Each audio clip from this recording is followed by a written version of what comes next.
Welcome back to 20 Years of Doom. I'm Temin. I'm Coffee. I'm Thype. Today we're going into episode 2 of Heretic, but first we have to see this wonderful demo again. It's so... I don't think... It's wonderful. Just an exquisite display of gameplay. Truly the best attract mode. That's the first... Yes, that's the first demo reel. Did they have an intern play it or something? Because it seems like they just kind of tricked an intern into playing it here. They didn't tell them they were recording.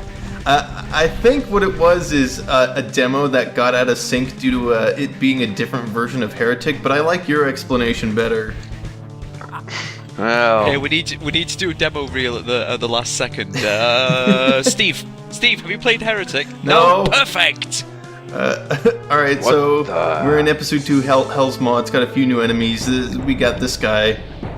It looks like the Proto-Deathclaw. Yeah. It's a weird dragon. Yeah. Oh god. This guy kind of sucks. Big bullet sponge. You know, bullet sponge kind of has less health than Doom bullet sponges, just because it feels like the weapons do generally less damage than they do in Doom. If that makes sense. Yeah, I agree with you on that one. It doesn't help that also due to the ammo types, the wand is pretty garbage because it's just a pistol. Yeah. And you're going to be falling back on the Wonder Bunch. Was Heretic always this violent? Because that weird dragon exploded into a huge pile of giblets. Yeah. Wow. It's got a fantasy setting with Doom-esque gore. It's an interesting mashup. I think, if I had to guess, John Romero had some input on this project, so if I had to guess, I'd say he's responsible for telling, like, the Raven guys, hey, so I think it'd be really cool if you made all the death sprites really gory, you know? Just explode into fountains of blood. Yeah. That sounds like John, alright. Yeah, he thinks over-the-top, gore is hilarious, so... He's not wrong. He's not wrong. But he's not right either. It depends, I guess. No, he's just not wrong. Yeah, fair enough, but... Alright, so... I was hesitant to move forward because the next step to going through this level is jumping into the lava. And I finally noticed there was the key in there. Thank goodness. Untelegraphed trips into danger floors. Woo. Well, it was the only place I had left to go, so... So are the were-dragons the equivalent of a Hell Baron? A little bit, kind of. The Baron's more of the Iron Lichers, kinda. Yeah. I think that they're just kind of Hulk to Bimps.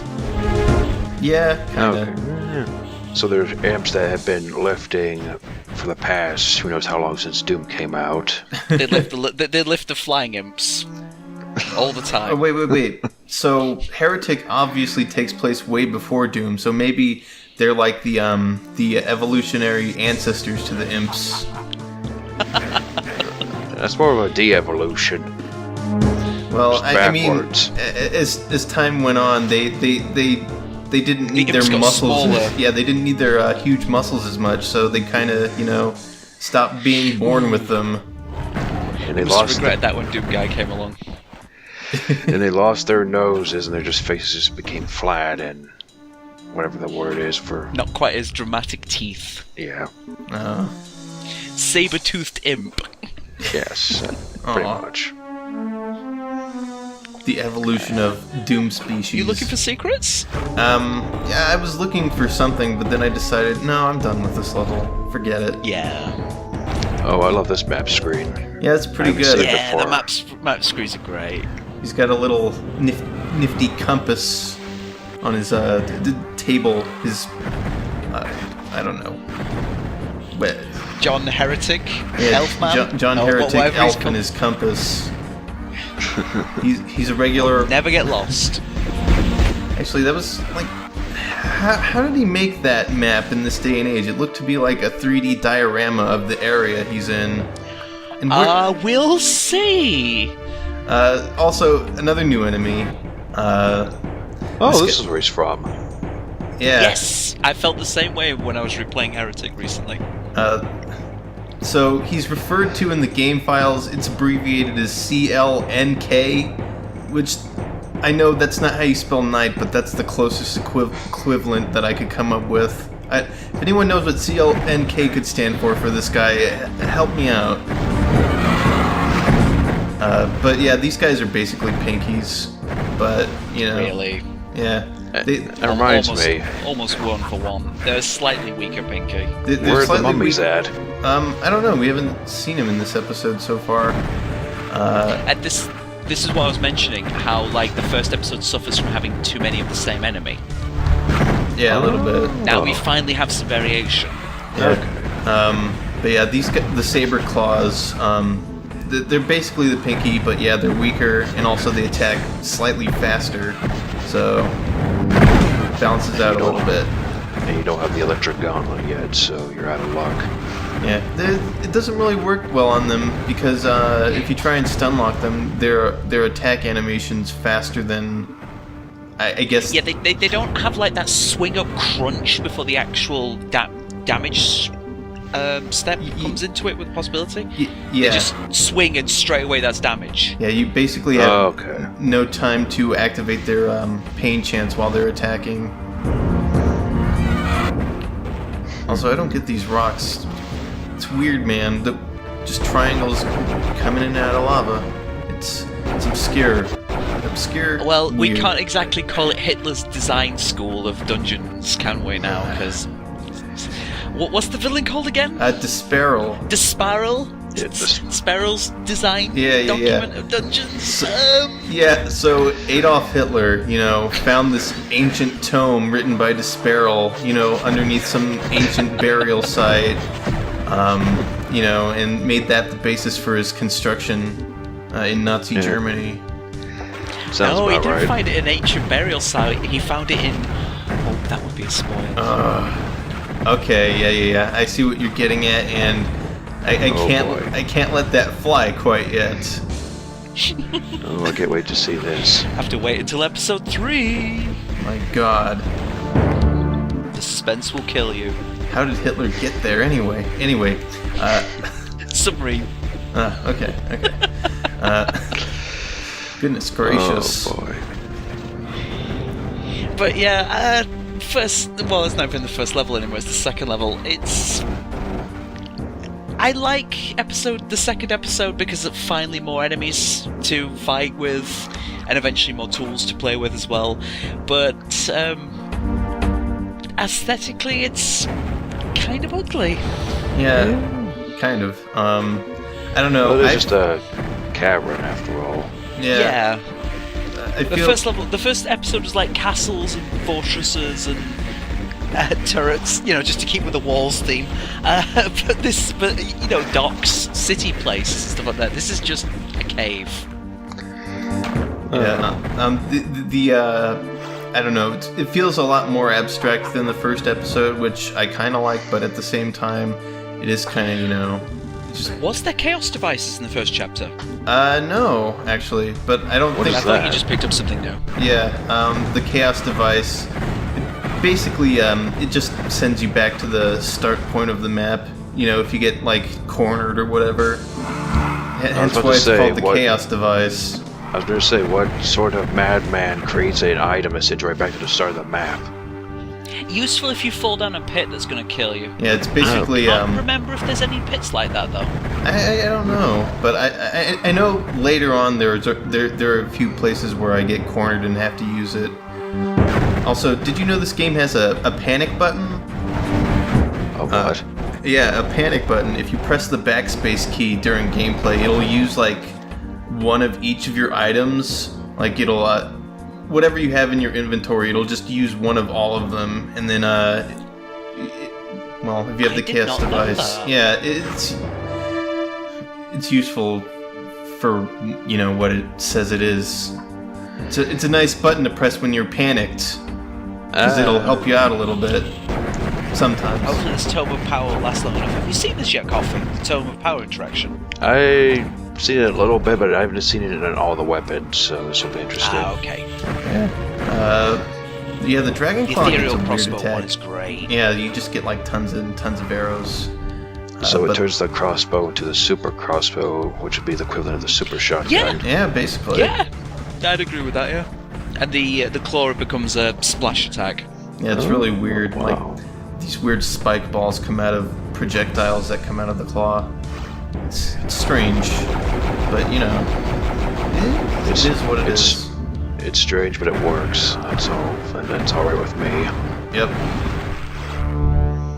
I think some later takes on Heretic took the Tome of Power as like a reusable consumable, or gave it the option to basically toggle it as a reusable consumable with a long cooldown. Yeah. I like that design. That design is neat. Yeah, that is A interesting. little bit because. So, you had to find a tome before you could do that. Once you found the tome, you could reuse it a couple of times. Another mod which I was playing a bunch to replay this takes that in a different direction with a gold tome. Nice. Anyway, new weapon time. Yep. So this is the Hell Staff. It's the plasma rifle. I think it's a little bit weaker, but I couldn't verify. Oh, hey, there's the mummies finally. Oh, there we go. At last. More importantly, it's a powerful enough weapon, but it's another whole type of ammo. Yeah, That's exactly. that's the real pull of new weapons in Heretic. Yeah. It's yet another pool of ammo for you to use. And gauntlets as well. one thing I noticed that kind of annoyed me when I was editing this together was that you can't see how much ammo you have for each weapon in the HUD. You have to kind of... I mean, I get it. There's not exactly room for 7 different ammo types on the HUD, but it was a useful thing in Doom, and I kind of miss it. Let's be fair, it's mostly because of the items. Like, I could see that sort of, like, information still be conveyed, but then where would you put, like, this is the item you currently have? Right, I guess. Yeah, compromises-ish. Excuse me. So, map 3, the River of Fire. I like this level. Yeah, it's exactly what it says it is. Honestly, First. yeah, kind of like river-based maps. I don't know, something... Oh, hey, God. I just turned him into a chicken. Could have gone better since the goodness. thing has a spread, but at least I made one of them a chicken. Yeah, it fires like 5 projectiles in a tight cone, doesn't it? Yeah. I was having flashbacks to a certain Doom that's coming up way later. I'm not gonna say Oh boy. FD. Mm-hmm. Yeah. P. I'm Yeah, guessing. Yeah. Anyway. I am lost. No. I like this level. The River of Fire running through it is not only just a nice looking aesthetic, the fact that both sides are... You need to jump back and forth between the two of them. Stuff is on both sides to be had. Yeah. The downfall is a lot of the area looks kind of samey, but Yeah, these cave levels are kind of... we're in Hell's Such Maw. a- That's episode 2. It's kind of what you have to expect, I guess. I was kind of thinking this is like Desparrow's idea of geothermal power or whatever. It's powering episode 3, I see. Yeah. My goodness. Or maybe he's just said there's not enough lava rivers around here. We need to change this right away. So, like, Desparrow's plans actually had purpose, but then Hitler just copied them without thinking of what they're actually supposed to do. Exactly. My God. Imitation may be the serious form of flattery, but doesn't mean you're going to get it right. No, Hitler. And this is a nice hazard as well, Coffee. The little lava vents are shooting up slow-moving projectiles that then erupt into small ones. Yeah, I don't know if those are actually wow. actors you place in the map, or they just come out of the lava texture, like, or maybe it's a sector type. I don't really know. I feel like they would be think it's an actor. an actor, exactly, because that just makes the most sense, I think. I guess I'm I've just seen- thinking of I've seen this done before, but I didn't know it started in Heretic, though. That's pretty cool. Yeah. yeah. And the beauty of it is it takes an already dangerous area, the floor is on fire, and makes it even more dangerous. The floor is fire, and it spits fire at you. Well, There's nowhere to hide. this is I forget horrifying. Could you crouch? You can't crouch or jump in Heretic. No, Right. You've got the wings of wrath, and that's it. And look up and look down. Right. Yeah, they haven't invented knees yet, Legs. unfortunately. Knees. Yeah. Sorry, knees. Yeah. Everything is tread-based in this universe. Oh, also, the Heretic Doom engine introduces low-friction surfaces, so now I'm skidding around on ice. I did not know that. Yeah. Wait, is this ice? I thought it was water. Nope. The water looks a bit different. This is... The gross water is there in the center. Yeah, well, I think there's less gross water in episode 1, but... Yeah, that's ice for you. Yep. I'm sorry, my mind is just stuck in a barricade right now when I realized it's right next to a lava hallway river. I know, it's There's ironic. ice, and it's just... It's like ice and fire! What's going on here? Did Sparrow, did he think maybe I can install a hot tub out here? And then for some reason it froze over. He said, well, I guess I'll just put this in the back burner for now. They call this place hell, but it's actually just Iceland. It's really rather rude of them. Oops. Also, I didn't mention it, but the enemies, I don't think I mentioned this anyway, sometimes they drop ammo, but it's kind of rare. The Saber Claws will drop ammo for the Hell Staff, but you know, you can't really rely on it like you can the zombies in Doom, which is... Yeah, it's another way that the game can be very frustrating sometimes on some runs. Yeah. But it is nice when they actually do drop ammo. And also the Iron Lich drops morph ovums sometimes instead of ammo. I feel like we're in a completely different level, or maybe that's just because we were in a different part of the level, and Yes! Well, You're right. We were in a completely different part of the map, and it was neat. This is where it's at least not, you know, a never-ending cave. Yeah, exactly, I guess. I know, I'm just kind of used to consistency in my levels, but I guess this is fine. Yeah, well, I always like Doom for that, because episode 1 is, well, using Doom 1, episode 1 is tech-based, episode 2 is getting weirder tech-based, episode 3 is hell. Right. Oh, what's this? this is the final weapon. It's no BFG, that's for sure, but it's the fire mace. It shoots these... I don't know, I really don't like this weapon. It's, you shoot tiny exploding projectiles at things, and they kind of, you know, have gravity to them, so they fall to the ground. I don't... Kid me thought it was like the equivalent of a fantasy minigun? Kind of. Like that's where my head went for that. Like somebody decided to try and make a technologically idealized fantasy-powered minigun. Yeah, but it's so weird, and I don't like the way it works at all. No, the Hell Staff is the Hell Staff. Sorry, I forget names, but this weapon is much more satisfying. Yeah, it is. I keep thinking it's some weird wind-up toy, the fire mace. How it spins and how the weird animation is on it. That's why Kid Me thought it was like the fantasy equivalent of a minigun. It makes me think of the pepper grinder from American McGee's Alice or whatever. Was it? Whatever. Anyway, the point is, I don't like it very much, and it doesn't really have a Doom equivalent. Isn't there a rocket launcher in this, or is it? Yeah, that's in the next level actually. Alright. I should say Heretic equivalent of a rocket launcher. My bad. Yeah, I know what you meant. Alright, don't worry about it. Alright, so So it gets you more confused because the ammo type is called mace spheres. It's just a gun. Alright, just a magical gun. So it seems like it's one of those weapons that should have been dummied out, but Yeah, I read somewhere that I think in the old FPS thread somebody wrote that it was a bonus gun rather than the ultimate gun, and you know that kind of fits, I think. But yeah, this is the ice grotto. I agree. We've got even more ice right next to lava. It's great. And thus you see their diabolical scheme. Yeah. You're gonna slide right into the fire. Oh. So there was man. there was a method to this madness. It wasn't just messing with my head. It's like Half-Life where they have the wet floor right in front of the open elevator shaft. Oh God. That one got me. I remember that one. Yeah, that got me too. It's good. That was good pretty trap. clever. But is this the first time this has ever happened in Doom Engine with sliding floors? Yeah.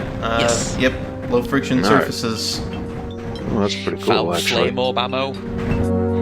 I'm pretty sure the flame gun is the best. Well, I can't remember what it's called, but the flame staff is the hell strongest staff? weapon, isn't it?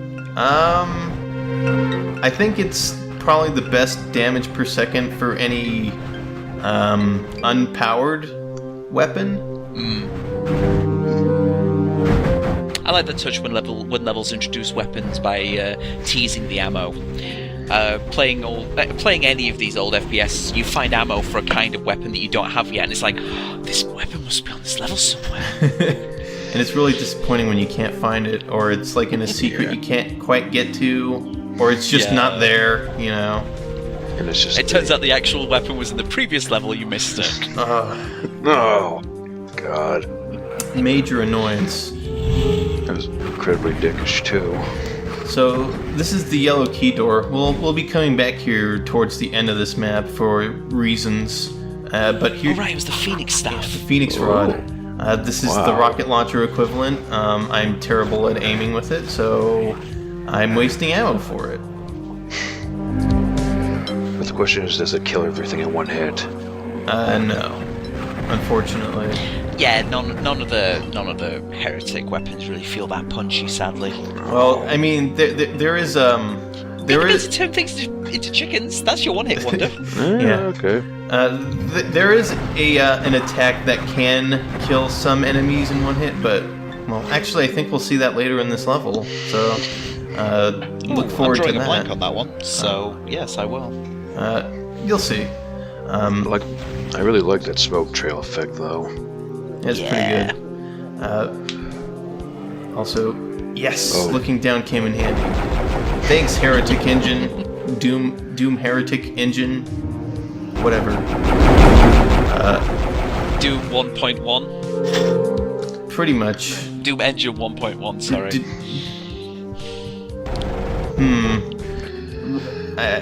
I got nothing. I'm bad at my engine names. I'm bad at my never mind. Anyway. But yes, a good level. Assaulting a castle that you don't quite have access to straight away, avoiding all the damage that comes off the ramparts while things try to shoot you. Yeah. Try not to slide into lava. Sliding away. And then you're on the ramps yourself, and yep, it keeps going on and on. Yeah, we finally got an in. We can get the. Yeah. To be fair, this design right here would be perfect for defending against a siege, because the ground is all icy and there's lava. So if they try to put up a ladder, it's going to slip, and they're just going to break all their backs trying to get up here. They'll break the ice and discover there was lava underneath. What? How? What? Oh God. And Sparrow just sitting at the top of the rafter, or whatever it's called, laughing his ass off. So the mace sphere, if you use the Tome of Power, any projectile will instantly kill any non-boss monster, which is a great thing. The Hell Staff makes this like fire rain come down from where it hits the enemy, and the Phoenix Rod becomes a flamethrower, and I think it's like the highest DPS weapon you can have, which makes it. That might be true. That might be true, but I honestly find the book empowered Phoenix Staff to be worse from a purely sort of gameplay. Yeah, just because it has an extremely short range. Like, it's basically like barely past the fist range, or the staff range. Yeah, at that point you must just whip the gauntlets out and murder something with force lightning. It does synergize well with the ring the ring of invulnerability, though. So. Oh right. If you have those together, it's gonna do some big damage. Big deeps, as the kids call them nowadays. Big deeps. Oh, and also I'm gonna get some use out of the time bombs of the ancients. So you can, in theory, just time bombs? nuke all the bosses in the game with with the ring of invulnerability and the Phoenix staff boosted with the book, right? I don't know if the rings carry over from level to level. No, but there are typically rings on the boss levels. But yeah, I think that's like the speedrun strategy for beating the bosses is the ring plus the Tome of Power Phoenix Rod. I don't think I actually use that because I'm terrible at using it at the short range, but, you know. The cool people use it that way. I never thought of doing that, ever. Yeah, it's, you can mix and match items in this game, which is like a whole new level to Doom's, I don't know, strategy thing it's got going on. Yeah, and it's a shame because it's really rather well used in Heretic, but Hexen leaves something to be desired, but that's another game. Yeah. Same people, though. Indeed. Thanks, Raven. You're trying to find that one secret, gotta find that switch. Well, no, I was just kind of looking around because I didn't know where the blue key door was. It was just right here, you know. Follow mode. Oh, right, I thought you were looking for secrets, because you do have a map, don't you? Yeah, follow mode. I can't believe I never brought this up, but follow mode is a thing in the map. Basically, if you have follow mode on, that means when you move around, the map will scroll with your player arrow on the map. But if you turn it off, you can move the map on your own. Just kind of scroll it to wherever you want. Yeah, there's the super mace spheres not doing much on the Iron Lich, unfortunately. No, still considered a boss. To be fair, the Iron Lich is more or less a meat shield at this point. Yeah, but yeah, I think it's specifically flagged not to be instantly killed is the thing. Like, I think it probably... I think it's like the telefrag thing where the powered up mace spheres does like 10,000 damage except to boss monsters, but I don't know for sure. But yeah, there's the normal exit. This level has a secret exit. It's back. You go back to the yellow key door, and this door's open from something. I don't know exactly which. Weirdness. Yep. And that's the secret exit. There you go. I don't think we've had an urn yet either, have we? I guess we can talk about that next time. Yeah. Next time. The end. The end. See you all later, people.